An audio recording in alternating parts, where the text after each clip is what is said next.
Hello. Back again on a Thursday night. It's another Carvers and Creators.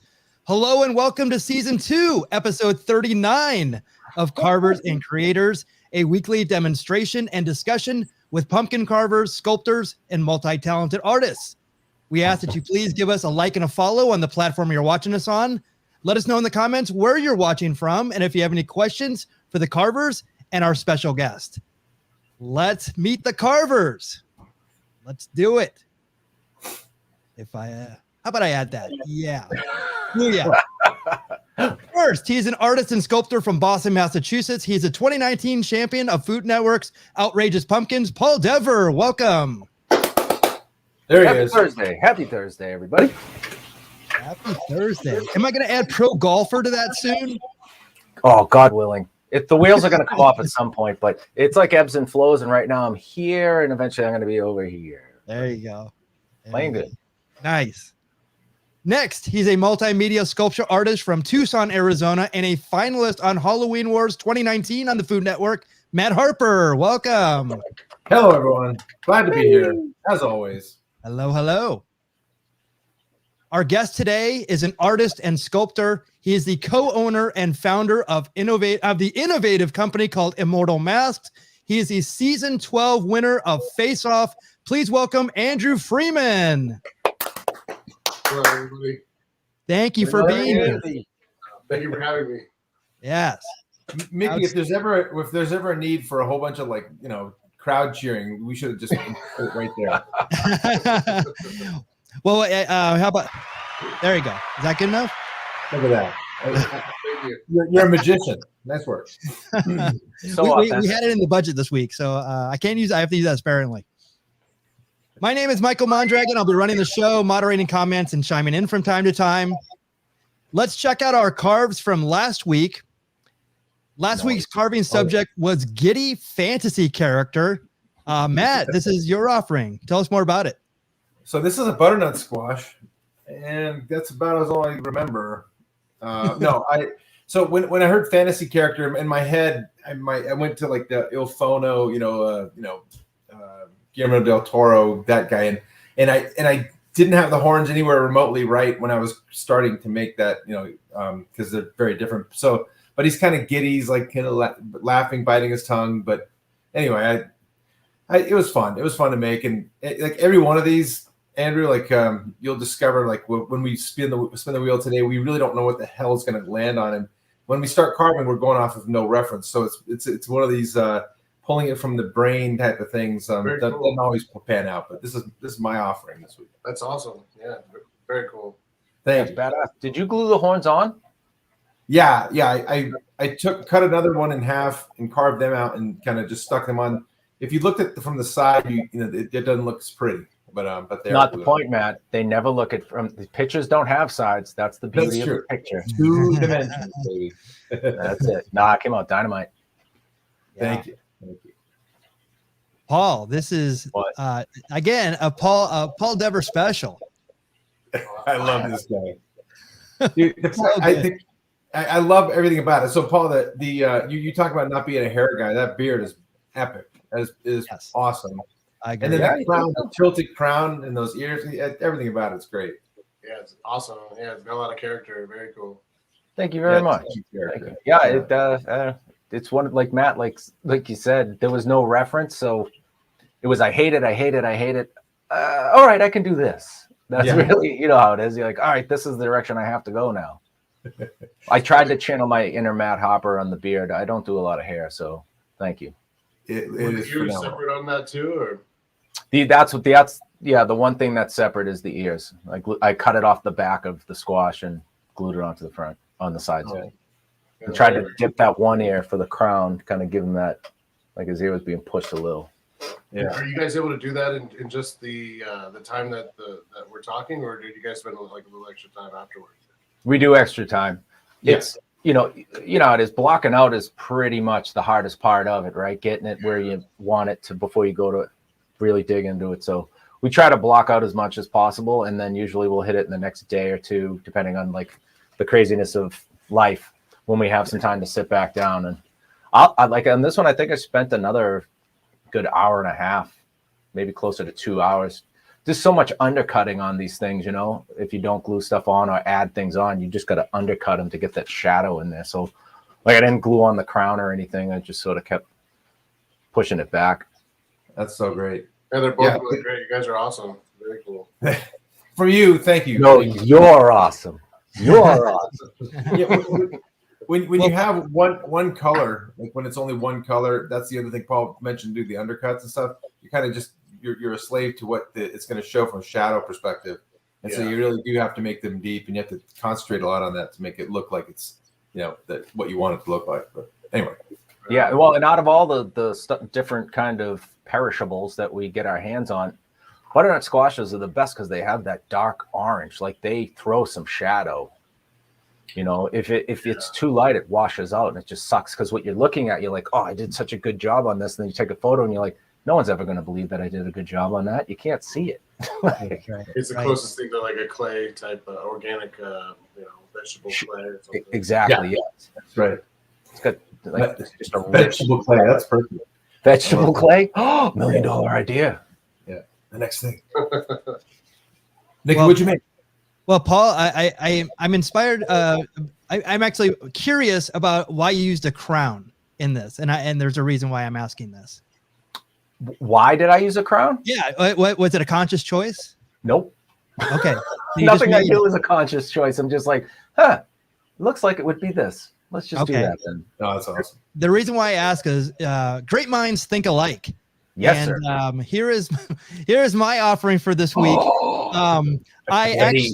actually changed it. Instead of I'm going to act like I wrote it down wrong, and instead I just did Getty fantasy. Nice. So Instead of Getty. And then because the crown, I'm like, oh my god, like Paul did a crown, I was doing a crown and having a whole, like he's in a castle and everything and on a throne and for those Rush fans out there, there's a lot of like eye candy, a lot of Easter eggs in this one. Oh my god, yeah. Signals, exit stage left, fly by night. You got Wow, nice work. Now, Mick, I posted mine kind of late, so does that mean you were in a rush to finish this? Oh, See what I did there? Wow. That That is awesome. That is awesome. Really? Yes. Dynamite. But yeah, again, it's like pixels and vectors is what I work in. So that's where I'm at, Andrew.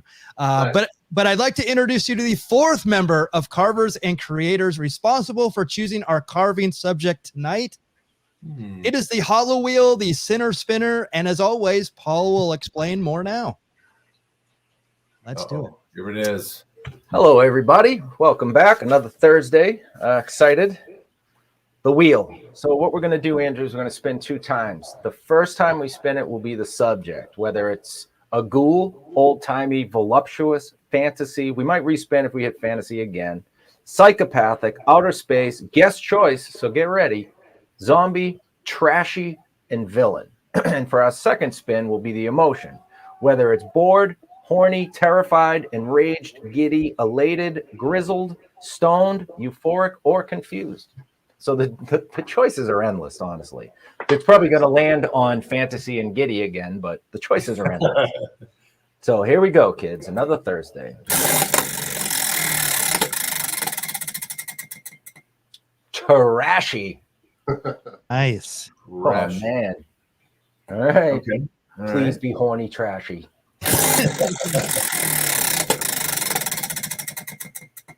Confused, trashy. It landed on the same thing. That's 2 weeks in a row. We got to start gambling on this shit, guys. I know. Exactly. That would be some money. That'd be some money lost. Exactly. Wow. Okay, so confused and trashy. This is Confused, trashy. But see how easy this is, Andrew? Just like, just go, right? Yeah, it seems pretty tough, actually. Yeah, it really does. I'm feeling very confused and trashy as we speak. So I was say it sounds like a Friday night for me. I'm just confused and trash. You got a lot going on Fridays, I found out. Yeah, it's always Fridays because Saturday and Sunday I'm made of glass and I need to do all the housework, but I'm shaking like from the hangover. Oh, man. Nice. So I'm going to commit this to the chat so we can remember it later. Star that. I think I got something. Okay. So you lost it. You're it's okay. Oh yeah, my in one ear out the other. So while we're gonna give you 5 minutes if you're gonna carve or create with us, pick up a pad. I Andrew, you have a sketch pad, right? I do, yeah. Like unfortunately, like I'm in my business partner's office today, so I can't sculpt and make a big mess in here. But Okay. yeah, I've got lots of stories and stuff. So Right yeah. on. Right We on. got a million things to share. This is going to be amazing. So we're going to give you 5 minutes to get all of your stuff together, get situated. While we do, we're going to go around and see what our carving oil is for tonight. Let's start with Andrew. What are you partaking in tonight? I've got some 805 here. Just Oh, right. I've had 805 when I was in Arizona. That stuff's delicious. Yes. yeah, I like it. It's tasty. That's a go-to for sure. That's an easy drinker right there. I actually took a picture of the 805 I had. It was a can of it, and I'm like, this is dynamite. I'm gonna get this on the East Coast. Oh, if you like 805, I can't wait till the other breweries that we go to. You're gonna yeah. you thought the shipping costs were a lot for the stuff you sent out here. They're gonna be double, tripled when you're out here. Well, most of it'll be inside me, so it won't be that. Oh, that's true. Bring it home in your belly. Yes. Matt, what do you got? I found there's a brewery here in Tucson called 1912 Brewing Company. Oh yeah. And I just thought the can was pretty cool. It's called Weapons Check. Oh, right. Irish red ale. And I just was like kind of perusing different ones, and I was like, this looks pretty awesome. Just at least, just like, I'm not saying it has anything to do with how good or bad the beer is, but I'm a sucker for a really cool label. So we'll see how it is. What? Go ahead. No, I was gonna say it doesn't look like a sticker either. It actually because there's gloss to it. Yeah. Well, it's dripping all over the place, so that's good too. Matt, why is it called 1912 Brewery? Mickey knows. Because there's a something has to do with something about either a year or maybe it's just 4 numbers in a row. I give up. Last four of someone's social. It was the year that Arizona became a state. Oh yeah, where's that? I should know that. I live here. That's our bicentennial, or it was 2012. So anyway, that was centennial. That's not bi. That's 200. Yeah, I'm hitting on all cylinders right now, guys. Paul, what do you got? All right, so my beer is from Keene, New Hampshire. It's a dry hop pilsner. It's called Again, He Is Alive. And I bought this because I thought the can was cool. Oh, cool. Right. And what I thought was really interesting is they credit the artist that did it. So the illustration is by Kristen Gerard, and her Instagram is actually on there. So I thought that was pretty cool. So we'll give a shout out to Kristen Carroll on Instagram for a pretty cool beer label from Mighty Mighty Keene, New Hampshire. That's pretty cool. Right? It's from Branch Blade. What kind of beer is it? It's a Pilsner. You'd like it, Matt. It's not an IPA. Yeah. Like I have not had it. All right. Mickey, what are you drinking? Pilsner? What's that? So. Is the 805 a Pilsner? That's a good question. I mean, I'm not sure. It might be. It's probably it's in that range. It's so good. Yep. It's a beer. It's a beer, so just don't worry about it. Most importantly. Yeah. That's what mine says on the side, beer. Yeah, beer. Well, mine is from a really artistic brewery as well called Bottle Logic out of Anaheim, California. This is the Greyhound IPA, and it has like some really cool artwork on it. Wow. So I have a really cool, all the stuff from from Bottle Logic is awesome. I have this shirt that everybody loves that I wear from them. And every year they have actually through COVID, it got kind of thwarted, but I hope they bring it back. It's like a whole weekend where you go to Bottle Logic. They have about like 25 beers like on tap, but then they have ones. And if you have a little passport book that you get stamped every day, and then you have to go throughout the whole weekend to unlock other beers that you can buy. That's kind of cool. Yeah, Nice. It's super cool. But it seems like an endurance test. I don't know if I can only get through 2 days, but liver endurance. Yeah. Yeah, right. It was worth it. It was worth it. That's so cool. Cheers to all of our creations. Clink. And Look at that. Cheers. Pop it open. Cheers to everybody. So, Andrew, I'm going to start the conversation with your work at Immortal Masks. Like, tell us more about the work that you do and kind of how it came all together. All right. Well, yeah, like I guess we're kind of known as like the premier silicone mask company in the world, which I'm really proud of. I have an amazing team and amazing business partner. Business partners George and my wife Michelle. But essentially, we cater to the entertainment industry. Everything from anyone can buy our masks, so they're commercially available for anyone to purchase the silicone masks and the products that we offer. But for the most part, we cater towards the entertainment industry. We do deal with the medical industry and even some of the sex fetish industry and even military contracts. So between those four big things, we're always pretty busy here. But for the most part, I prefer to make things for the entertainment aspect of it, for, the fun, imaginative future side of it. But we make all kinds of stuff from silicone masks to bodysuits. We make we have all kinds of creatures and realistic characters. We have costuming and armor and things like that. So we offer quite a bit outside of masks as well. But it's a lot of fun. We work on lots of projects, some film projects that I'm still not at liberty to talk about, but we do work in the film industry on feature films and big productions and TV shows and things of that nature as well. And it's a lot of fun. Yeah, it's your heads and tails above the other silicone mask makers. There can only be one. You're like the Highlander of the mask, of the silicone mask. They're so realistic. I love watching the videos of people putting them on. It's Thanks. And just how everything fits perfect. Is it like a one size fits all, or they're small, medium, large? We do have, right now we have like a one size fits most core where like I'd say the parameters fit someone from a male size head from about 21.5 inches to about maybe 25-inch circumference of basically just above their ear. If you were to measure your head from just above your ear, the circumference, so it's a pretty large spectrum of heads that can fit in our masks. Once you start getting bigger than 25 inches, the mask can distort. It'll still fit and function, but it'll start distorting and changing its shape. Aside from how it was created and meant to be seen. Shit, I wonder if I'm out. I'm like an orange on a toothpick. Right? I'm all dome. You are, dude. I wear a 7 7/8 hat. Wow. Yeah, I think I'm like 7.5. So we're in the same giant head ballpark. Damn it. Well, if you're at Monsterpalooza, come by and we'll have you try one on. Let's see. Oh yeah, I can't wait.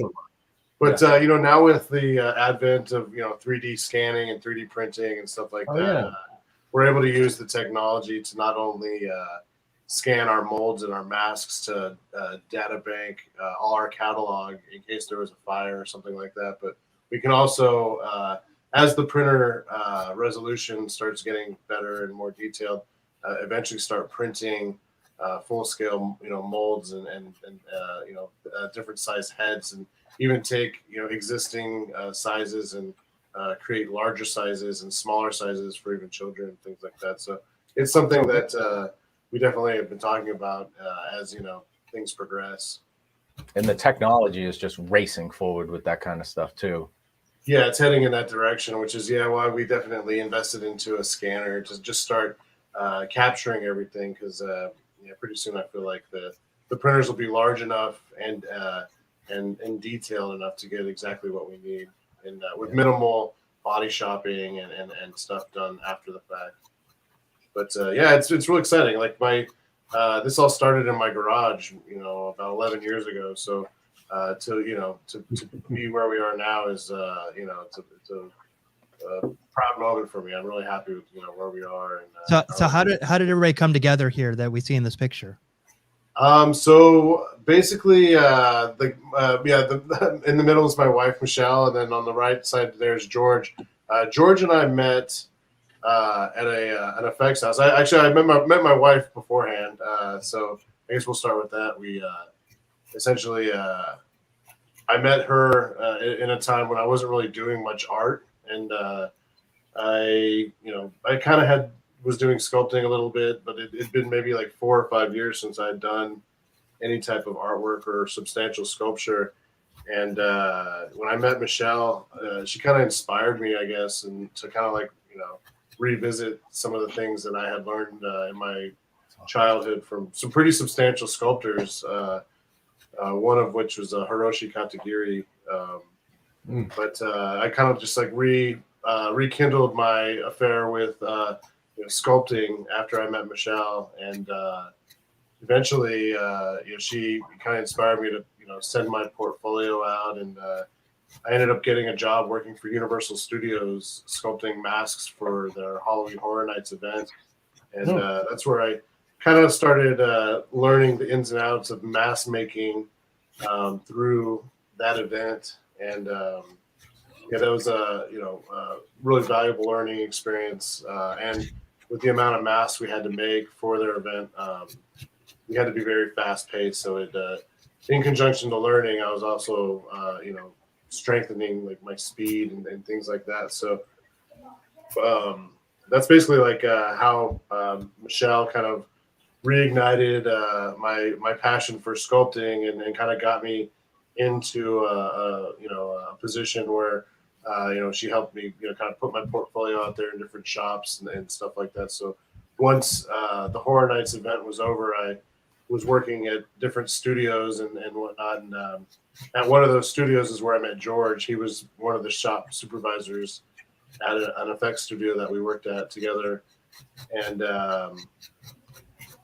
we had like a lot of opportunities at this studio to kind of like learn materials and make relationships with producers and directors and things like that. And eventually George moved on from that studio, and I was kind of starting the Immortal Mask in my garage at the time.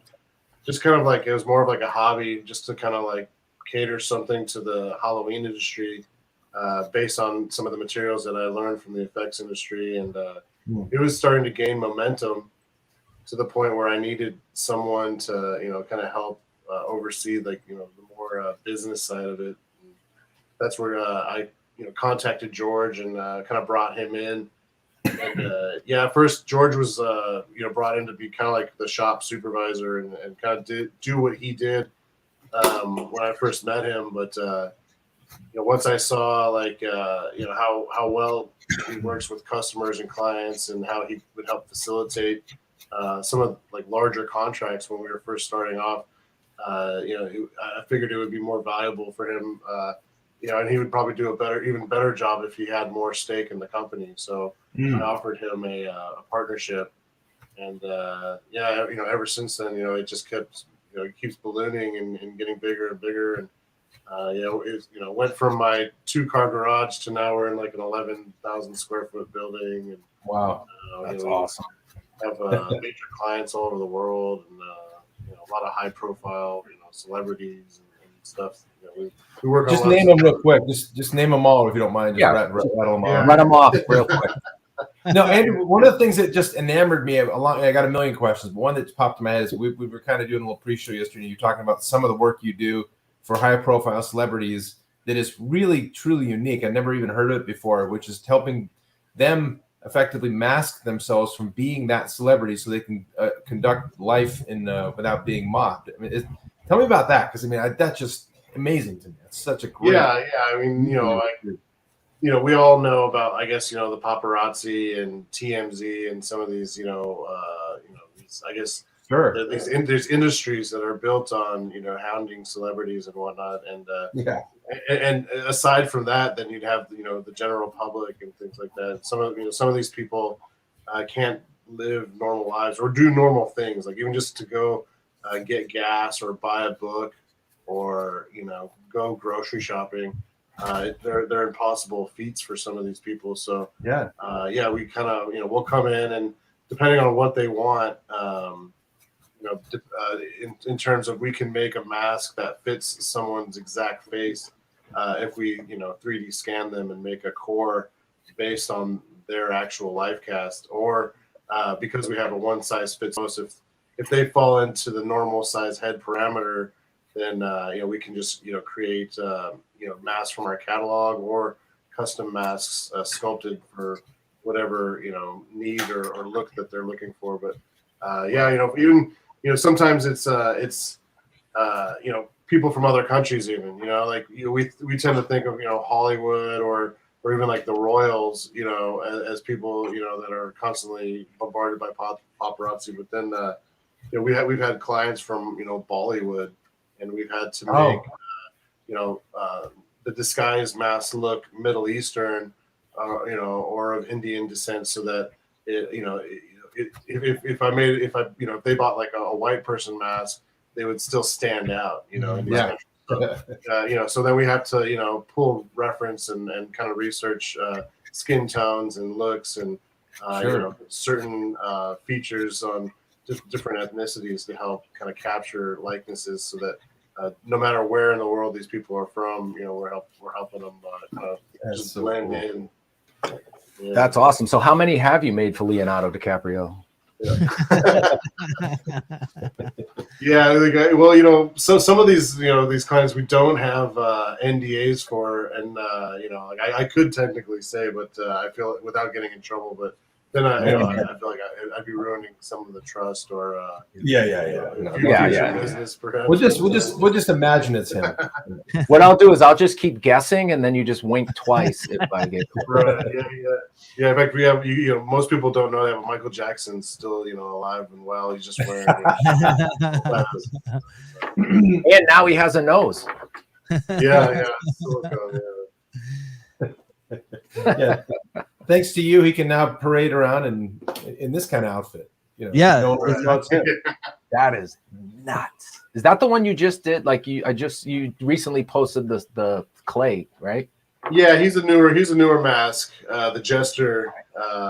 It was just like an idea, like a classic character, with the Jester hat, but instead of just doing like a smiley guy or a skull, I figured I could kind of combine the two, do like a smiley skull guy kind of thing.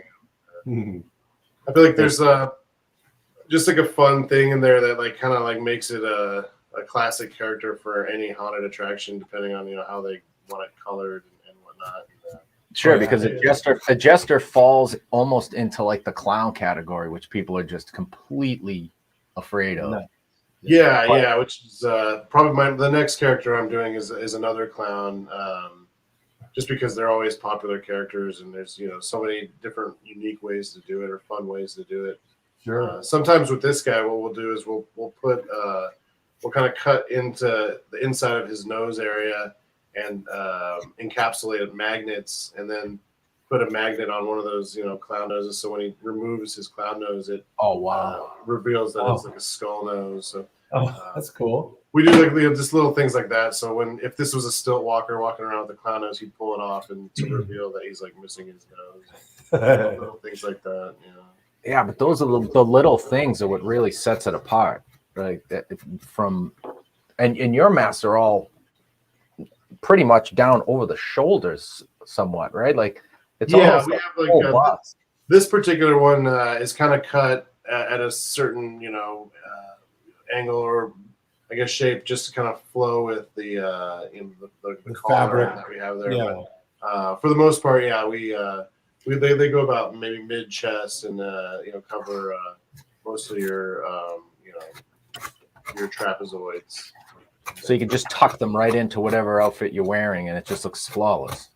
Yeah, something we do is we encapsulate like a power mesh material inside of the mask, so that as we get closer to the end of the bib, we can really taper it thin, so that even if you were wearing like a really thin material shirt, you wouldn't see the step or you wouldn't see where the mask ends and you begin. So we try to, because I came from the special effects world and I used to sculpt prosthetics and things like that. I'm always trying to like blend things into the wearer's anatomy, whether it's the eyes, the mouth, or even the bottom of the bib, just so that you can hide it. It doesn't look like a mask. So, well, mission accomplished.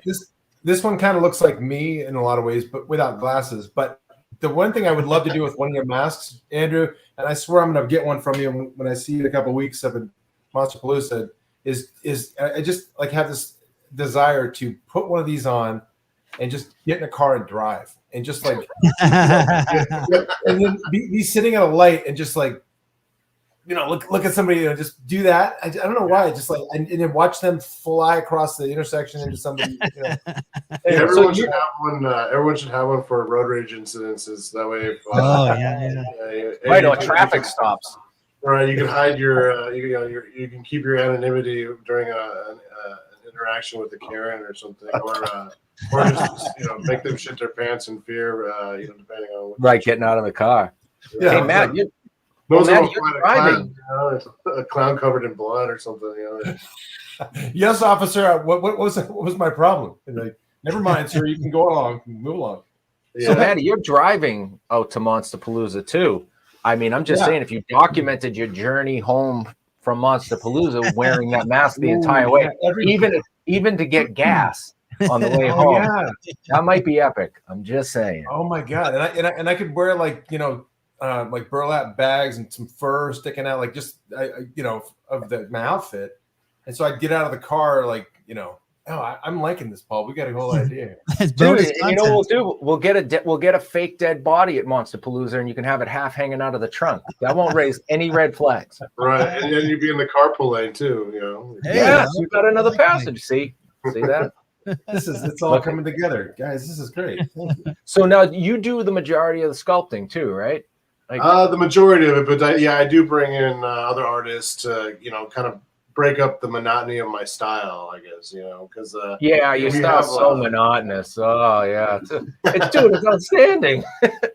We have maybe over 300 designs, so I feel like if I did all of them, maybe it would be a little repetitive. So I love being able to work with other famous artists in the industry. Oh, sure. We've been able to work with almost all of them, so I'm super proud to have their contributions into the catalog as well. Where do you get a lot of your inspiration? Because I know Paul and I will probably be the first ones to throw our hand up and go, I'm needing an idea. I just go troll your Immortal Masks, or we go look at a lot of our friends' sites. We're like, oh my god, that's the eye I'm looking for, or whatever. So do you do that kind of thing, or does a lot of this stuff just come from like years of doing it, or where do you get a lot of your ideas? It's a little bit of everywhere. My business partner George and I, we're big fans of horror, fantasy, all the different sci-fi genres of film, classical all the way to modern, and video games and books and comic books. All those things are important places that we pull information, reference and information from. And then there's just like coming up with things too, and just fun things that I've had maybe in my mind or my imagination. I don't know, for some reason, I don't know why, but it seems like a lot of effects guys really like apes and gorillas and things like that, and gorillas skulls, and maybe it's the power of their anatomy and their skulls and their faces and things like that. We're attracted to, but sometimes I like mixing just things I know from nature, almost like a formula. Sometimes it is like a formula, like a psychological formula to tap into what the mask can be, that gesture that we were looking at. I feel like by sprinkling in some skull features, by sinking the temples and popping the cheekbones and having like a literal skull nose, it insinuates death, which is probably everyone's major fear in life. So right off the bat, by making things sickly and emaciated, you can insinuate, certain fears, and then, toss in some, chlorophobia, people that are afraid of clowns. And now we've got, death and clowns. If I put holes on it, then you can do it's almost like building a cake or a cupcake out of, fear. And then you present it to, someone that has, the fear of the hole, the tryptophobia or whatever, like they're going to be affected by one part of it. Or there might be someone who's afraid of clowns, holes, and death, and you're really going to fuck that person up. You know what I mean? So you just like, there's definitely, thought behind, getting the point across design wise, but then also, how fucked up can we make it? What's the how can you push it? Yeah, pushing that beyond where that's one example right there. Yeah. Right. Yeah. Like same thing. People that like are just afraid of like teeth and don't like teeth outside of where they're supposed to be in the mouth. But this guy, he hits like like a triple threat too, where he's got that emaciated look. His temples are kind of sunken in, and his chest and neck. Yeah. Oh. And then it's like, oh well, let's make him a clown too, and it's right. It's got like a series of things that make people unsettled, and they don't know why it bothers them so much, but it's because it's got three major fears, kind of like just being shoved down your throat. That's awesome. And he can eat from the back of his neck if he has to. Yeah, that's another aspect of it. Just for posterity, we had to put one back there. Yeah. It fits with all those wrinkles. I'm like, yeah, throw mouth in there. Yeah. And when you move your head back and forth, it actually does, oh, nice. Open up. Yeah. That's so out of everything. Unbelievable. So good. But yeah, like I think that's kind of like a sometimes it's just like, well, let's just make something like I think something like this was like, something like a intergalactic bounty hunters, like a bad guy alien thing, like we make aliens, and sometimes they're like the gray alien type things, and sometimes they're aquatic looking, and then sometimes they're they look like they're friendly or good guy aliens, but then it's like we need one that would be like the the one that would fuck up all the good ones, the boss. Yeah, and that's where some things like these are born. So yeah, as the catalog grows, like we have different types of monsters and aliens that can even sometimes be categorized and cataloged by how we paint them and how we finish them with hair work and things like that. So yeah, from a color perspective, I mean, this guy's one of those. I know when in nature they say when there's something really colorful, it's watch out, it's poisonous or something, right? So this kind of talks to that. I mean, do you is that? I'm sure that's. You have a million options when you're looking at a kind of a blank slate of a finished mask. Do you spend a lot of time kind of just turning where the colors need to be, or kind of going back to nature and saying what's a good starting point for us, or just kind of just throw it on and see if it works? Yeah, I guess it usually depending on the design.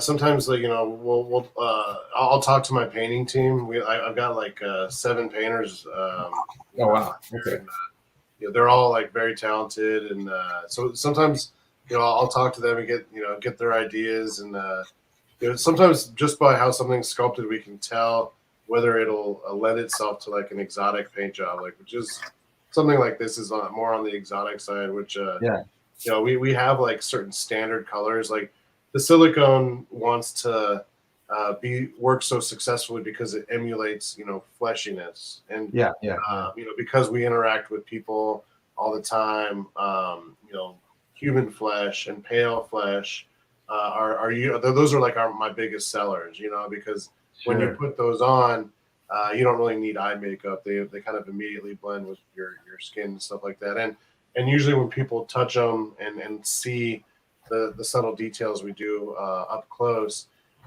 they kind of trip out more, I guess, on the flesh things because it's something that they could recognize.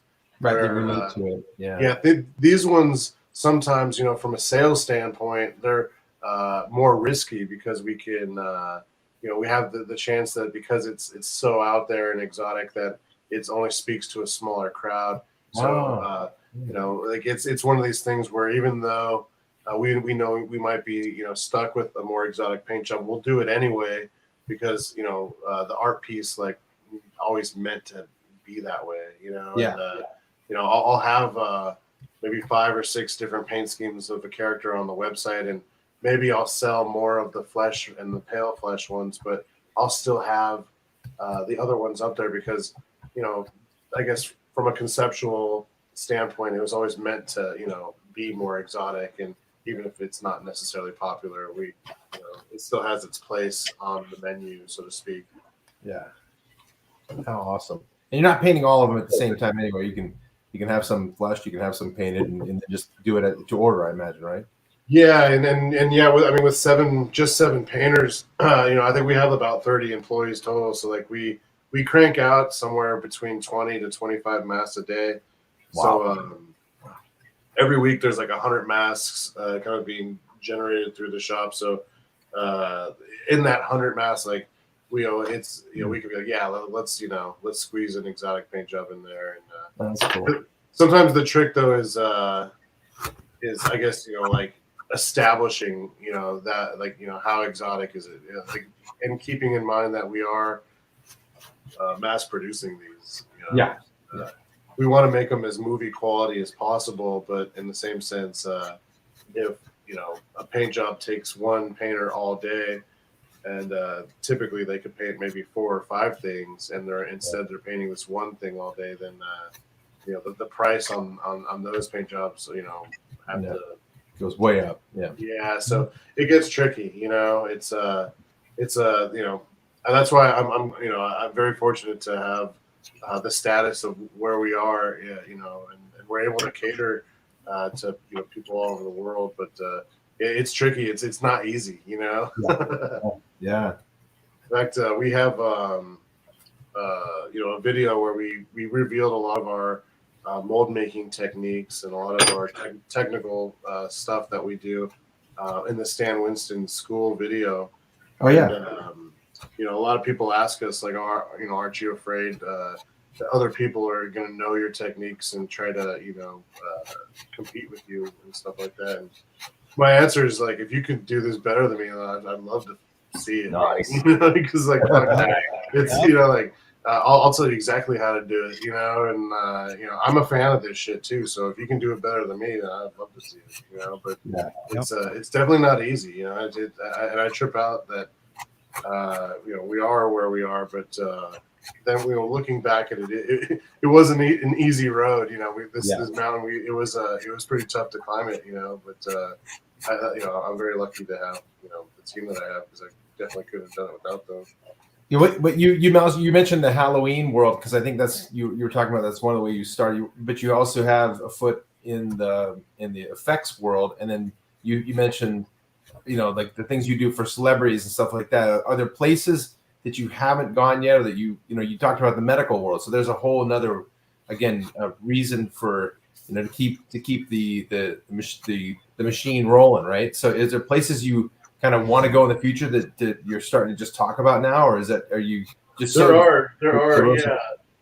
In fact, I'm in my business partner George's office, and he's got all these like 1/6 scale figures and toys, like hot toy collectible type things, and sideshow collectibles and things like that. And something I've been wanting to do is because we're known for what we can do with silicone, and a lot of our products are silicone based, is to start printing using some of the scans of our masks that we have that we're using to catalog everything on a hard drive, but minimizing and shrinking down some of these masks and importing them on bodies. And 3D printing basically toys of some of our characters that why not? Hell yeah. Even encapsulate like posable armatures inside of it. So these toys could actually be like silicone, and they'd be like just maybe like very like rare, highly collectible. Maybe we only make 100 of each character. Yeah. The reason I always loved toys and shit growing up. Like my business partner was collecting them still. A lot of the shit that we come up and make for the company is usually just stuff that we just want to make. And then we'll make it and then see if it sticks, and then if it's something that people love these things, then maybe push the envelope and see what can we do in terms of toy making silicone toys and things like that, posable. Makes total sense with the ability now from a technology standpoint to take what you already did, scan it, shrink it. You can blow it up, make it 10 times its size, and it's print it that's I have something in my office it's actually like a prototype that we did. We printed it. If you guys want, I can go grab it real quick. Yeah. Oh, I would love it. Oh. I'll go grab it real quick and show you guys. Sweet. Paul, we have the same vernacular now. I just was yelling. I can't believe we just jinxed you on the same exact tone and everything. I thought I had an echo. I thought my mic screwed up. Sweet. No, it's so how are you making out on the trashy confused? I'm both again. Still, I'm very confused. No, the sculpt, Matt, the sculpt. Okay, the sculpt. Oh yeah. So I'm wrestling with a face right now that's trying to be confused. He's kind of this. You're flying again. The past couple of weeks, you've been like out of the blocks fast with getting those shapes. It's really rough. It'll but it's hitting the light right already. You can see where it's going. The lips are very. Yep. It wasn't voluptuous, but I feel as though you got voluptuous in there. I got voluptuous. Might be a triple. Yeah, I mean, there's something trashy about those like really big collagen-filled fucking Hollywood. Exactly. The trashiest of all the lips. I don't know what I'm gonna do with the top part, but anyway. So. Well, so this is a print that we did. Like, we have a mask called the Ogre, and it was sculpted by David Smith, and we basically took that 3D scan and did just what I said. We shrunk it and then imported it on a body that I sculpted, and then we 3D printed it. So holy shit! This is like the guy, and then he's got like this would be like the size of these things too. Holy cow! But if you imagine, if there's like a skeleton in there, and like you'd be able to like pose his arms, and even like his hands would be able to like hold weapons. Wow! And then we could like 3D print armor pieces and helmets and things like that. But oh my god! Where do I sign up for the waiting list? I don't know. I guess like this is something that we just kind of started talking about. We printed it, and now I guess the next step is to mold this thing and actually run a few in silicone with an armatures and see. I guess even see if we could, implement them into my current production with these, 25 masks a day.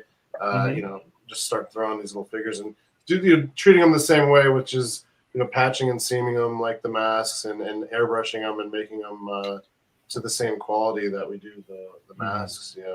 Oh my god! It'd be expensive. They would probably be almost the same as a mask, I imagine. Maybe like a $400 or $500 like figure. But yeah, like they would be very collectible, limited edition things. And if some of these guys that wear these masks and have these characters, I feel like if we happen to make a version of that mask, they'd probably be all over it.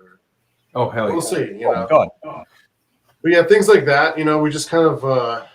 We make like things that I think that sound fun to us, and then see what happens. See where the market takes it, where it lands.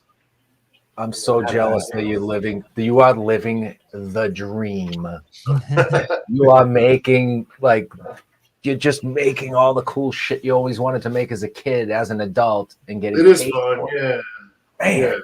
Yeah. Like I feel like working in the film industry was a lot of fun, and when even working for Universal Studios was a lot of fun, but I was beholden to sculpt and design whatever I was being told to for whatever the project was. So for this, it's different because we just kind of go through our imagination or things that we're inspired by, or even just like things that are popular, whether they're popular back in Greek mythology days or they're popular now. We can kind of do our take on things, and as a fan of creatures and monsters, I love the different creatures that come from different cultures, from Japanese, Greece, Nordic, gods, like all that stuff. I feel like that's an important thing to not just know if you're into this stuff, but it's a cool library to pull from. Is all the inspiration, amazing things from history. Yeah, Indian art too has some creepy ass monster, deity looking guys too. Right. I'm actually part Native American. My family's from the Hopi tribe in New Mexico. So. Oh, wow. Yeah. Maybe that's why I smoke so much weed. Part of my spirit animal. That's right. Your spirit animal is just something that grows in the ground. That's great. Let's see more, Mick. You got it.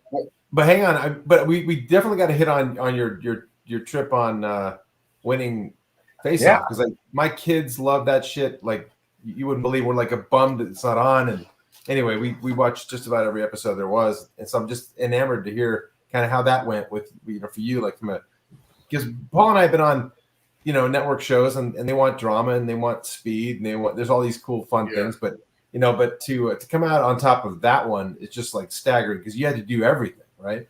Yeah, it was tricky. It was definitely tricky, having to do what their daily tasks or their challenges were. What you see on the show is kind of what you get when people are panicking and running towards the power hose and whatnot. It can be chaotic. For me, like maybe the hardest part was being sequestered from my family for the duration of the show. Good Lord, yeah. Yeah, that was tough because you couldn't even call them, or I couldn't talk to my kids or say goodnight. Little things like that actually give your soul power. Is slowly drained. And the more nights you go without having those little like I love you daddies and stuff like that, you kind of like get drained from your natural power. So I kind of noticed that happening towards the end of the show, and I would just find ways to like try to just like meditate. Maybe like at the end of the day, after a crazy day, I would just go back to the house and just like float in the pool and like stare at like the stars and just kind of like remind myself like who I am, what I'm doing, and what I can do. And like it was enough to kind of like keep my head in it. But surprisingly enough, that was the hardest part. Was like the mental not being able to be with my family or talk to them and stuff like that. I can't believe they treated you guys like a friggin' jury, sequestered to that point. Yeah. Oh yeah. Well, even like that, even the house we were at, like they put us up in a really nice like mansion in Studio City and in these hills. I mean, this house had to be like maybe a $3-4 million house, but it was completely stripped of furniture. And you remember the Heaven's Gate fucking tour when those people kill themselves and you go, like, they're all in this bunk beds, all that. Yeah, but they had like no furniture and no like pictures on the walls. It was just like these cheap bunk beds and shit in this like really nice house. Like it was kind of like that, where and I kind of get it now that they're trying to stifle you of influence and inspiration. So even if they had some weird artwork on the wall, like they didn't want people to be inspired by it or to reference it. That's incredible. This is all about creativity. This whole thing is about creativity. Right. So I almost feel like they wanted you to pull from you uniquely, and so like the living situation, like wasn't terrible. I feel like I was one of the last seasons. So the prior seasons to me, abused the alcohol, and I fucked that up for my season. And so me and my buddies now, so like we had like a 2 beer a night limit. We're like, what is this shit? Like after a long day, it's like I think I need 4 beers tonight.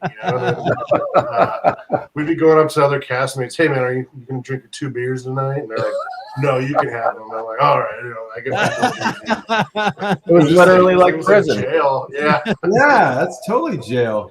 But the show itself was interesting. You would go into the challenges blind. Kind of like what you guys are doing here. You don't know what you're doing until it's right there in front of you, and then you just gotta kind of like you got to think of what you're going to do and just commit to it. You know, I saw maybe a lot of people failing on that show because they weren't committing to the design right away, and then they second guess it, and it would sometimes it'd be too late. It would be, you know, they should be finishing their sculpture, and then it's they're still second guessing their, you know, what they're doing. It's like, oh, you're in trouble now. But that's where like my season got a little tricky because they split us into teams, and you know, for me maybe it was beneficial because if I saw someone that's on my team struggling, I would just go up to them and be like, hey, I can draw you what I would do if I were you real quick. And I said, I won't do it unless you want me to, but it'll take me 5 minutes to just draw something real quick. And most people that were struggling would be like, yeah, draw it for me. And then I would draw them the thing and they'd be like, oh shit, yeah, that's it. You know, so it was almost, that was a part of the team effort was like, if you see someone struggling, it's almost like you wouldn't leave a wounded soldier to die. You gotta have to figure out how to bring him along or drag him or something, carry his ass. And even if that means doing something for him yourself, you know, like, however you get them across, and the other team didn't have someone that could do that, you know, as easily. So it was interesting because towards the end, as it was like no more teams and it was every man for themselves, people were still coming up to me being like, hey, like, what do you think? And I'm like, by that point, I'm like, yeah, it's real good, you know. Dynamite. Isn't it amazing what a little positive art direction will get you? Right? I've had so many bad art directors out there that, you know, like just pummel you, and it's like 5 minutes you go like, here you go, and it's like they just ran with it. It's awesome. Speaking of art direction, when I don't know what's Westmore, when he would come over and kind of give you those positive tips, was that I know you kind of gauge as a viewer that some people took his advice, some people didn't, but did you find any aid in some of that? He did. He knew what he was talking about. Yeah, like he, you know, like if you were second guessing something, or if you're ever, you know, like if I was sculpting something, I was like, the nose is kind of bugging me. Like he would go right to that thing and be like, oh yeah, like how do you feel about the nose? And I'm like, oh man, you know. So he knows his stuff, and yeah, I almost felt like because you could tell that he knows his stuff, that if you didn't listen to what he said, like you know, they were going to bring it up at the judging thing. So you have to address it somehow. You know what I mean? Like you don't necessarily have to do what he says, but you know, you need to like figure out some way to, you know, at least address that you acknowledged his critique a little bit. But he did know what he was talking about, so you know, like there's no reason not to acknowledge it. You know, maybe sometimes when you see people struggle with that, they're maybe struggling with their design to begin with. You know, and that could be a hard place to be at when he comes around. For sure. Yeah. Well, as an artist, like when you're struggling with something and you think you're going to hide it, someone that has a great eye, they'll see it right away. Yeah. And that's like one of the more important things. You know, there's many things that go into being an artist, and you know, in my opinion, one of the first things that, you know, most young artists should learn is how to give critique and how to receive critique, and that's, you know, honest critique that like helps you learn how to grow and helps other people learn how to grow, because at the end of the day, there's always going to be someone better, you know, and it shouldn't be like a pursuit of like I want to be the best, because at the end of the day too, we're all just cogs in the machine that is art. We're little wheels, you know, like you know, you can be a big wheel and you can be a small wheel, but you're still a wheel, a part of this machine. So no one will ever be bigger than the word art itself, you know. So everyone, like, as long as you know your place and where you are, what you do, then you'll never like struggle to like compete with other people. You just compete with yourself, you know. Which is your biggest competition anyway. There's no more science out. Your biggest critic is your brain. Right. And even ego, and as you grow and get accolades and things like that, you know, people say like, oh, you're great and you're one of the best, but you know, if deep down you still have plenty to grow and stuff, you listen to yourself and you push yourself, you know, to grow. Sometimes, you know, artists can become their worst enemy by not growing, you know. I think maybe it was Picasso that said something like a true artist isn't through growing until they die, and that's when you should, that's when you're done growing. Otherwise, you should always be striving to grow and progress and learn and get better.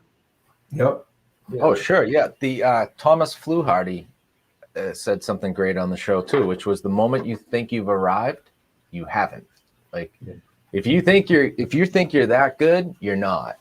Like, don't ever think you're that good. Always be trying to get better. And if you think you've gotten to where you need to be, give up, because you're not as good as you think you are. Right. Yeah. It's good advice. Absolutely. That's why I suck.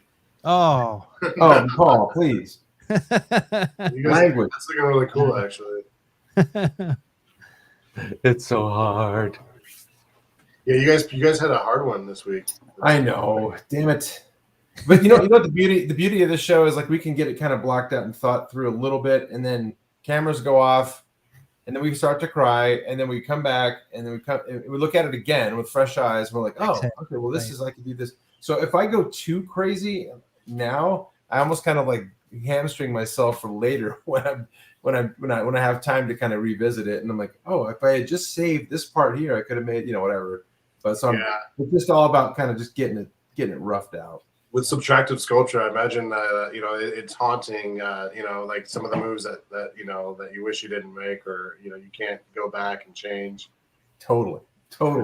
But it's the not using reference kind of solves that a little bit, because from the anybody watching us carve doesn't know what the concept is. So if we don't use a lot of reference, then when somebody goes, "Wow, that came out great," and 2 seconds ago you're thinking, that looks nothing like what I envisioned it looking like. But they don't know. As long as there isn't a picture, or you don't have reference taped everywhere to keep yourself online, then we always say it's about the process. So if you make a mistake, now you're like, well, that can become this now. As long as I don't go to our only restriction is depth on these, in like marble sculpting or chainsaw carving or anything, whatever you're subtractive carving. A lot of times it's a solid block, right? So you can go as deep as you want. You screw up, just chop it off. You get a little less material to deal with. We'll hit the middle on this and say, oh, that's it. I hit the finish line. So if I screw up, and there's really no, we can glue stuff on and maybe hide a little stuff here and there. But if you really bust through in a big way, it's done. You got to throw it away and start again. Yeah, around Halloween, I like taking a hand at carving the pumpkin. It's not easy, so mad props to you guys. It's really it's a cool thing. I'm pretty sure if there's pictures of the carvings you did, you made it look pretty easy. This is the first year I actually went and splurged and bought some of those Ray Villafane tools. So I was like, maybe his tools will make a big difference. And then they actually did help a little bit. So Yeah. Well, if they don't help, the Carvers and Creators custom tools will help. Oh, really? Oh, I didn't know you guys had those. That's awesome. We'll hook you up with a set when we see you. But that'd be great. Yeah, it's like, come by the booth and we'll have a beer and I'll try some masks. We'll see if your head's too big or. I can't measure that noggin, dude. I cannot wait. I'm gonna wreck one of your masks just trying it on my head. They'll be, oh shit, this big split. Bust out the top. I feel like I can already see it. It's gonna be like when you watch somebody try and put a surgical glove over their head. The condom. Don't blow out. It's just But it's just for us. What we found is they're all clay tools. But what we found, and you probably have a million raked tools. But man, finding a perfect little raked ribbon wire is perfect for this kind of sculpture, because you don't take a whole lot away. And then when you really want to go smooth it out, there's a million things, including just like the green pads or other raked ones that are even lighter. But yeah, there's little tricks that we've kind of picked up over time, but they're really just at the end of the day just little clay carving tools. Nice. Yep. So Johnny had a question here for Andrew. I have a lady in Little Rock that wants me to potentially make some clown masks for their annual Halloween haunted house. Does Andrew have any tips for this scenario? I've never made a mask before. Yeah, go to immortalmasks.com. There you go. Yeah, well, I guess It depends on what kind of mask. Like, if you're trying to make a silicone mask for your very first mask, I do think that's going to be a tricky task. I mean, my professional or my opinion would be try to make a latex mask first, and that way, you can maybe even get if you can get a life cast and just do like a half of a face or even a full head, sculpting something and doing a stone mold and pouring latex and kind of getting the feel for how to make a mask in that kind of direction is always going to help you before you jump into something which is a silicone mask, which even just starting to sculpt a silicone mask, you would need to sculpt it on what we call as a reduced core. And a reduced core is basically, if you think of if someone took a life cast of me and I wanted to make a silicone mask of myself, even if with a life cast of myself, if I start sculpting right on that life cast, that mask is just going to sit on top of where my flesh already is, and it's not going to grab it, and it's not going to sit snug and not tight. But you want the mask to sit snug so it grabs your facial movement and your neck and your mouth. So what you'd want to do is get like a life cast of myself. If it was for me, and I would have to shave the back of it, maybe even shave, an inch. That's why having it in stone or even making a mold and pouring molten clay and letting that cool allows you to make certain reductions to where you can create a reduced core based on a life cast, but you have to reduce at least an inch of thickness off of it, because if you're just making a mask based on a life cast, it's just going to sit on your face, but you want it to sit snug so that it's almost like a second skin that reacts to your emotions and your facial features and things like that. Wow. So even just making that core is tricky. Whereas if you're doing a latex mask, you can just sculpt right on top of that with wet clay or Chivon or whatever clay, and then divide it into however many parts depending on the complexity of your design, and then just you would have a much quicker, less expensive opportunity to make it in latex than silicone. Silicone, I guess that's why it's tricky, because it's an expensive material. Yeah. That if you don't do it right, you could basically waste a lot of money. Yeah. Story of my life. Every time I've tried, I just throw money out the window with it.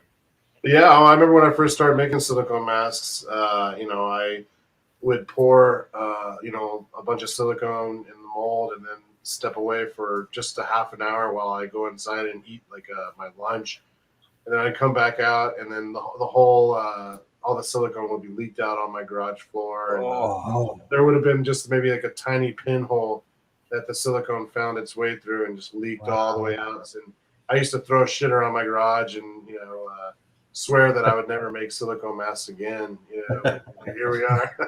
And here you are. I was probably that annoying house on my block with lots of marijuana smoke and loud fucking rock music coming out. My mailman thought I was pretty cool. Yeah, but my neighbor probably couldn't wait for me to get the fuck out of there. So, what kind of music inspires? What are you listening to when you're doing these masks? It depends. If I'm working on something that's fun and scary, and I'm in an aggressive mood, I'll listen to punk or metal or heavy rock as I'm blocking it in. And then sometimes when I'm maybe doing something more repetitive, like detailing and textures, I'll listen to something more robotic or electronic. And almost I feel like my hand will follow the beat, and I'll kind of use the music as a tool just to kind of rock something out, and feel an emotion. But yeah, and classical music sometimes, if I'm doing something realistic that requires kind of more brain power, I guess, I'll kind of slow it down and try to make myself more sophisticated, it's almost like I look like I should be, plumbing your fucking toilet, but I can actually make some crazy shit, from really delicate things to really scary things, but when people find out what I do, they usually get surprised, I guess, and trip out on that.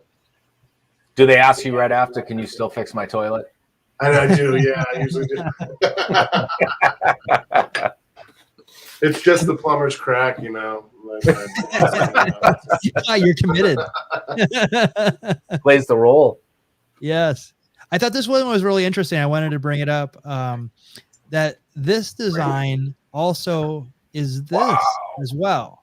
So tell us the differences between it. And it's the same one? Yeah, it is. We just it's basically like we kind of like highlighted certain areas with like UV reactive paint.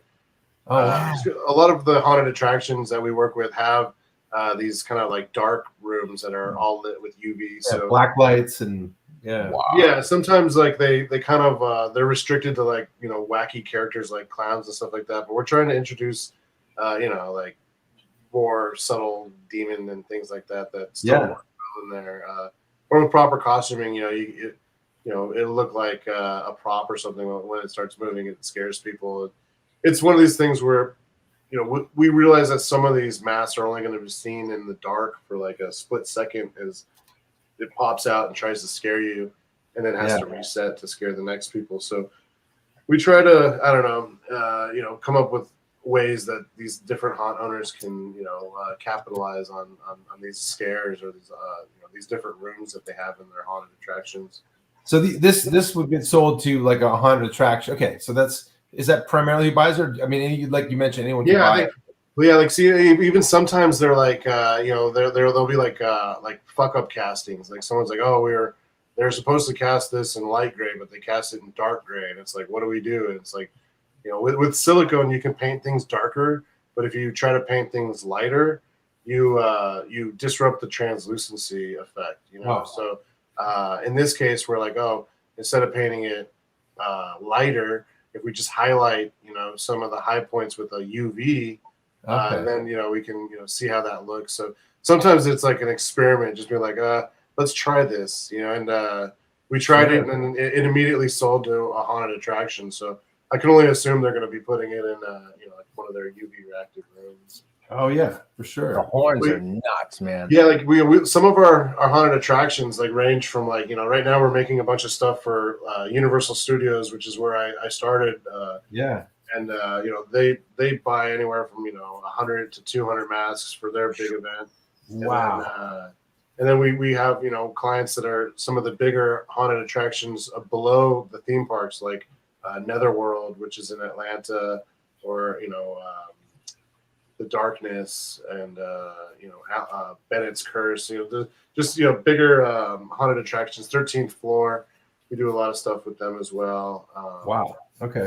And then we do like Six Flags. There's Six Flags in like Mexico and Canada and here in California and Texas, and we deal with the Six Flags a lot too. So there's a huge theme park in China called Ocean Parks, and they are big. So these theme parks, basically like all over the world. We have quite a big in-stock inventory. So we're if people need to buy things in bulk, we can with being able to churn out 20-25 things a day or so, we're able to meet kind of tall orders, which is kind of puts us at a unique position right now. Oh my God! You're like the COVID of the mask world. You just spread like wildfire. Yeah, we're very adaptive too. And what variant is that? You provide the masks. Yeah. Oh. Yeah, I don't know what we would call our variant of it. Damn. This guy reminds me of the Tim Curry. Darkness from the movie Legend, which is one of my favorite characters. So, mine too. Kind of our homage to him. I met actually Rob Bottin. He's from this area, like that my shop's at, the Glendora, San Dimas area. Mm-hmm. And he's kind of like an elusive effects guy. Like no one knows much about him or where he's been. But my business partner George and I ran into him a few years ago at like the local sushi spot. And he was cool enough to sit down with us for like a lunch, and we were able to talk to him about where he's been, what he's been doing, and show him what we're doing and all this shit. And How cool. yeah, it was pretty rad. But I remember specifically asking him about darkness and how he created that for that film. And I asked him like, where he got, the balls to, make those horns so big and fucking crazy. And his advice to me is something that always stuck with me, which was, he said that he wanted to make them even bigger, and that he says, sometimes in design, if you push something to the level of absurdity, like people they just won't accept it. But that playground, that absurd playground, that place, like no one plays in that playground. So you're kind of uniquely in there if you kind of fiddle around in there. And he says when you find it, draw it back a little bit so that it's not so absurd and that people will accept it.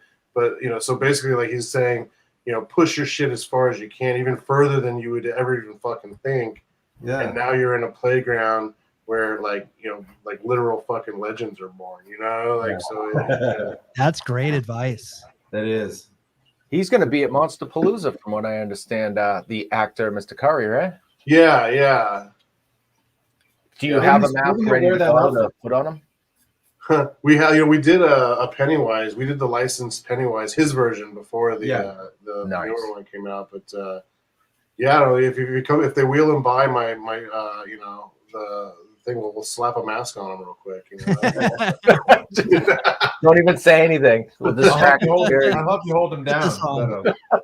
I'll push his caretaker down and wheel him through the thing real quick.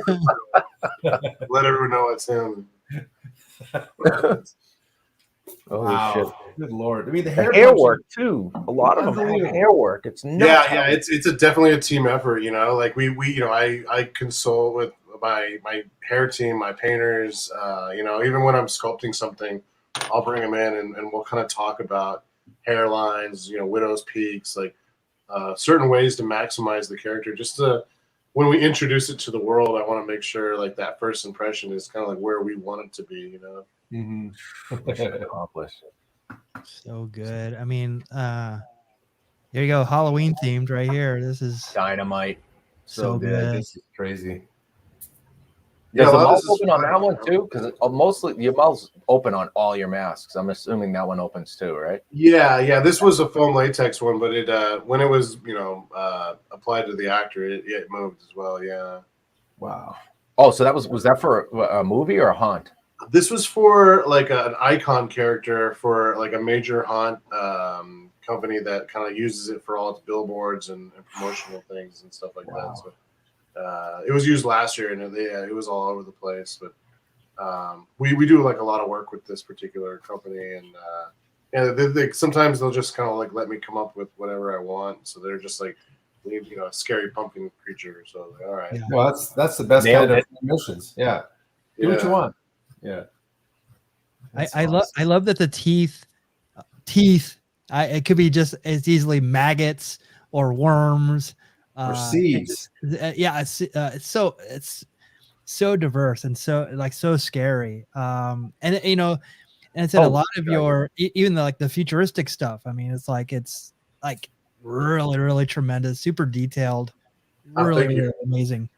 Yeah. Some of our masks are going to be used in some, feature films, like as background characters and stuff. Like, hopefully, I'll be able to share that when the time comes and stuff. But we're really excited about it. Some big clients and stuff. We also talking to some, like some of the big hitters in theme parks that are looking to renovate some of their, classic rides with new silicone and using us as consultants and stuff like that. It's a lot of interesting things happening. I guess we have the attention of a lot of big players out there, which is it's really fun, especially coming from a place where when I was younger, I remember teachers in high school coming up to me while I was drawing monsters like this and saying put that sketchbook away, it's not going to help you in your future. Right.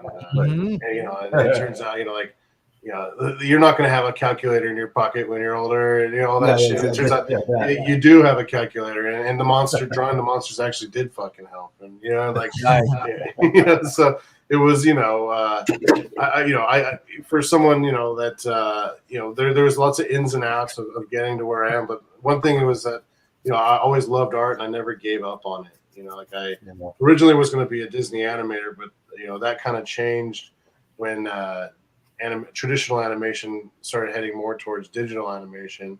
Yeah. Buzz and Woody ruined it. How to sculpt and stuff like that. Yeah. Well, thank God that happened, or we wouldn't have Right? this. Yeah. Well, and you know, and as technology, you know, continues to, you know, evolve, you know, it's still inescapable, and I'm still using, you know, the 3D scanning and the 3D printing to make my little toys and things like that. Because as easily as I could just sculpt a maquette of this troll thing that, you know, we're going to make a silicone all of basically. You know, it's so much easier and quicker just to, you know, sculpt it in ZBrush and press print, and then while I'm sleeping, a robot is sculpting it for me. You know, That's awesome. that way I can come back to work and you know, work on custom projects that bring in other revenue. And, Right. yeah, we do custom things for people still, but for the most part, you know, I like doing you know, just kind of like unleashing our imaginations. You know, that's where the real fun lies. Yeah, Matt and I actually went to grade school together, and so like we would draw all the time, and I'm almost 100% sure we would draw stuff like this. Oh yeah. And you made it come to life. So Right.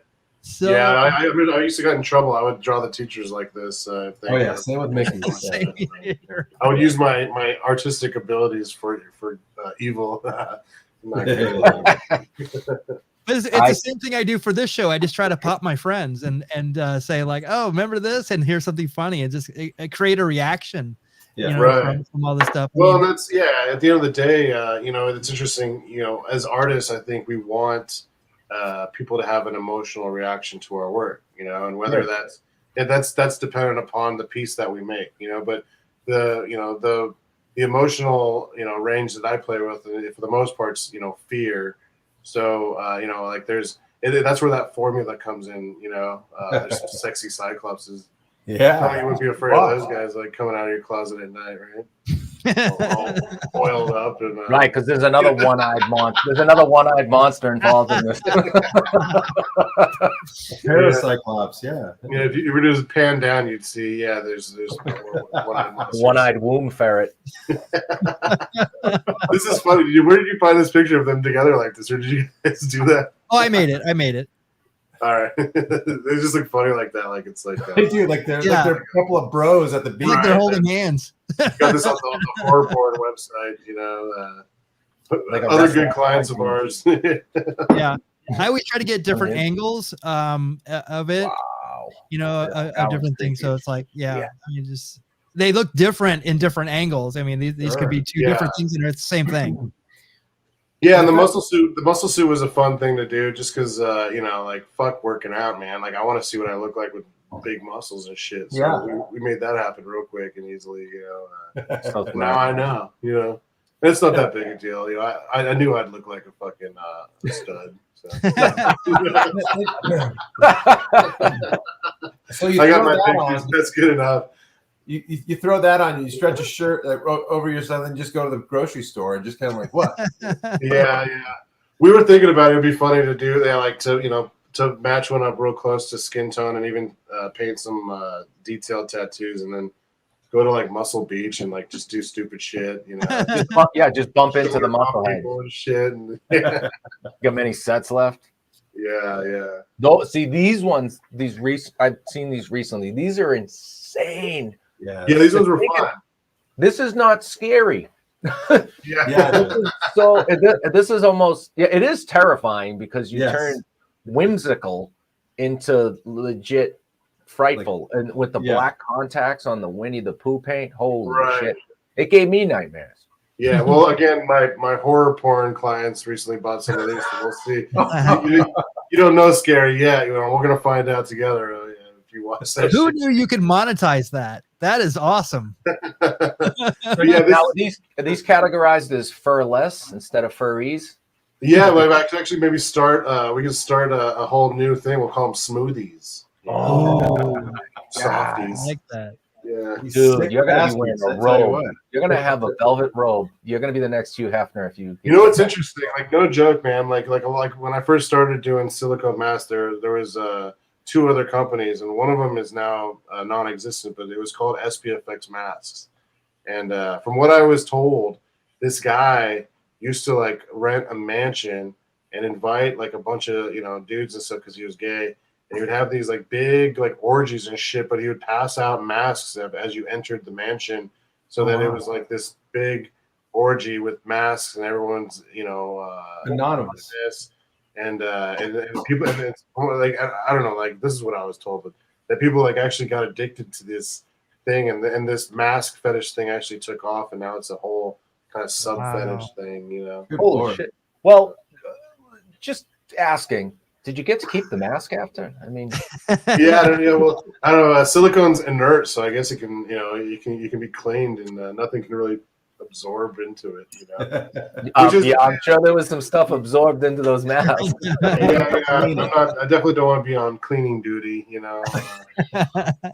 Oh my God, could you imagine? So let's go around and see. Go ahead, Matt. It's just kind of along the lines of like, you never know, those kind of clients come out of the woodwork, and I don't want to have a whole lot of time left, but tell us, I mean, one of the things another thing that blew me away was when you talked about the FBI coming to your shop one time. And maybe a quick minute about that, because equally cool the stuff you're doing on that side.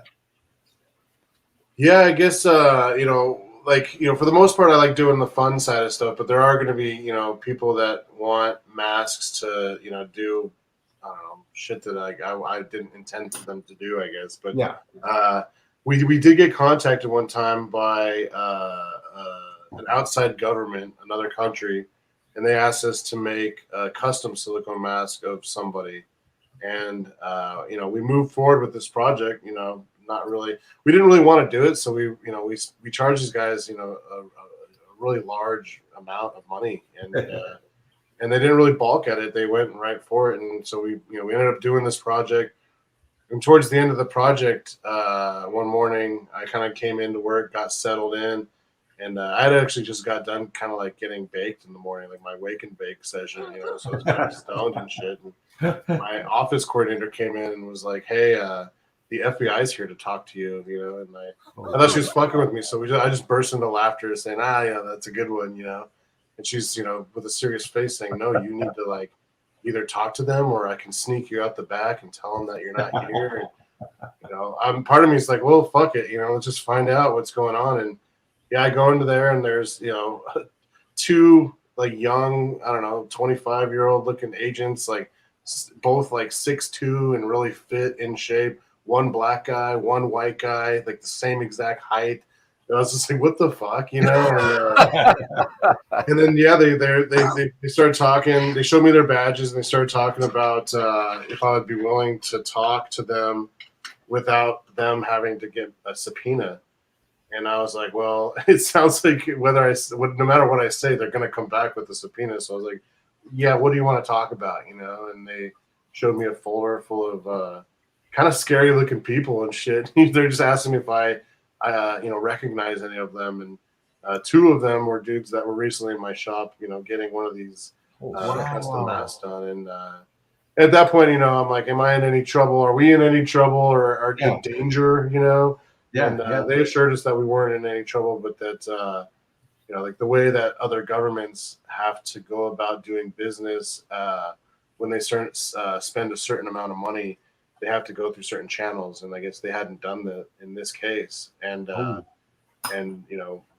maybe the mask we were making for somebody was to get somebody that's not supposed to cross certain borders into those, borders. Oh, Lord. Okay.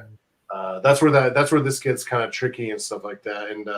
And so like in conjunction to making these masks for, government agencies and stuff to hide people and move them through borders, we also worked with a facial recognition company to help kind of combat this type of thing, where they know that we exist and we can make masks for people. So they hired us to make masks for them to test their technology to see if there's more to just physical facial recognition based on parameters of what the camera picks up, as opposed to infrared and different types of heat signature facial recognition, essentially to see if we could pierce the veil, so to speak, of the mask. So Yeah, we've like some of that kind of shit kind of scares me because that's not what I wanted to do. Yeah, I don't want to do that.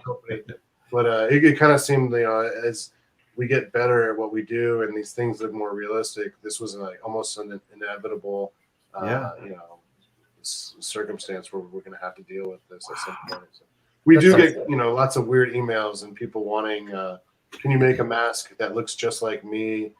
And we have done it before. Like there's a DJ who wanted a mask that looked just like him, and we had to kind of make sure he was legit and vet him and look into it. And he wanted it for like a DJ thing where his assistant is the same kind of height and build. So like at one point during the show, like there's 2 identical versions of them. Oh wow, that's kind of cool. But sometimes people are like, oh, it's like, oh, if I make a mask that looks identical to you, you can go read a newspaper at a McDonald's while actually you goes and kills somebody or something, or and you can say, alibi. Hey, I have an alibi. Yeah, I was at McDonald's during. Everyone saw me. Yeah. So there's we're aware of that type of stuff, and we have to kind of do our own vetting. But for the most part, like we're able to kind of shut it down by how much we charge for shit like that. It's like it's a lot of money to to go that deep with us. So not everyone can do that. Wow, that's crazy, man. It's so awesome. Yeah. Hey, good night. Yeah. Thank you. I wanted to go around and see what Matt and Paul are sculpting. Who wants to go first? I will. I'll go. I'll get over with. I'll go. All right. So Paul, still blocking out. Yeah. I'm trying to crunch you know how it goes. Move it over to one side. Yeah. Not sure. I have a couple different ways I'm going to turn this into trashy. I mean, confused is pretty obvious, but the trashiness, there's a couple of ways I could go with this, and this little goat's going to be super duper trashy. I like it. But I don't want to rush it. I see I'm kind of covering it that angle. Lots of blocking to do. Thank you. Super cool. All right. I don't know if you can see my little. Oh, look at that. Is that a helmet? Well, so I'm debating, but I kind of had this like Roman Legionnaire helmet. These could go away, but I had these things kind of extending down. So anyway, I got a couple ideas too. But right now he's just kind of confused, and I am too. That's looking good too. Yeah, the lighting looks great, man. The way it's catching those undercuts on the down with some water. Helmet. Was it all that talk? Was it all that talk about the orgy? You made a helmet. It did. Here's the top right there. There it is. Bing bong. Awesome. Roman war helmet. Well, if you want to see more of Andrew's work, you can go to Immortal Masks on Instagram. There's also other places that you can go for your personal stuff, right? Yeah, I have a personal Instagram at Andrew Freeman, and then the number 27 at AOL. I guess I don't know if that shows up, or it's just Andrew Freeman 27. Wait for the dial-up. Yeah, but sometimes I'll post things that we don't post on Immortal, so you'll see a little behind the scenes, and nice. I try to sneak shit that would normally get us in trouble. So say it again, Andrew, one more time. I just want to make it would be Andrew Freeman, and then the number 27. 27. Okay. Yeah, and also you have your own YouTube channel, which you post quite a bit to as well, right? Yeah. We have like almost all of our characters have movement videos. So if you're interested in buying a mask, we have the videos on the website, but you can also refer to YouTube. We have quite a bit of videos there. I'd like to start doing some other things where we, a lot of my employees here, they kind of remind me of like the show Jackass, where we're always fucking with each other and doing silly things, but it'd be nice to like maybe start taking these out on the street and fucking with other people, Oh, that's gold. And you got the cameras are a lot smaller. Yeah. We might be able to tap into something there. Oh my god, I've actually gone down the rabbit hole on the YouTube with the movement videos. I'm always interested to see what they can do, especially with like some of the animalistic ones. Dude, none of them fail. They're all perfect with the movement. It's just insane. Oh, thank you. Yeah, it's a lot of how we sculpted and, you know, pushing as far as we can. You know, sometimes we have like maybe one mask here that we pushed it too far and we just never released it because it was like, oh fuck, I guess now we know how far we can go. You know? You went too, yeah, right. You went too far. Yeah. So we're gonna be at Monsterpalooza. Andrew, you're gonna be there as well? I will be, yeah. Yeah, you know, I don't know the number of our booth, but it's a big booth. You know, if you guys are there, you won't miss it. And I look forward to meeting you guys in person. Heck Yeah, man. Me too. Have a nice cold beer. We're gonna try and squeeze some masks on our heads. Nice. Yeah. Our giant craniums. Running start maybe. Yeah. Dive We'll lube it up. Yeah, we'll put some Astro Glide around the rim before we throw it on there. Well, we're on Twitter, we're on Facebook, we're on Instagram, YouTube, and Twitch. Guys, any last words before we sign off for this week? I can't believe 90 minutes went by this fast. Andrew, thank you so much. Man, this was a blast. Thank you for having me. Unbelievable. Thank you. We got to have you back on and carve with us some pumpkins or something. Yeah, next time we'll figure out how to get it in my office and I'll I can set something up. Sweet. Yeah, get out and follow Andrew and buy a mask. Buy a mask. Before the government buys them all, apparently. Yeah. We'll be driving electric cars and wearing Immortal Masks in the year 3035. Right on. So we'll be back next Thursday with the last episode for season 2. Oh, no, sir. Is it? Yes, no. Last. Is it? Yes, it'll be the last one before Monsterpalooza. It's a week after that. Before Monsterpalooza. It's before, yeah. It's the But you last said episode. 2. And then we have rest of We June. have all of June. Oh, Mickey, would you drink a double? He took. Wait a minute. You doing rails over there, Mickey? Mickey, you stroking out on us right now? Is I might be. It might be the internet. It might be. Yeah. Who knows? Who knows at this point? But thank you again, Andrew. We appreciate your time, and we look forward to having you back. And we'll see you next Thursday for another Carvers and Creators. Good night, everyone. Take care. Have a good night.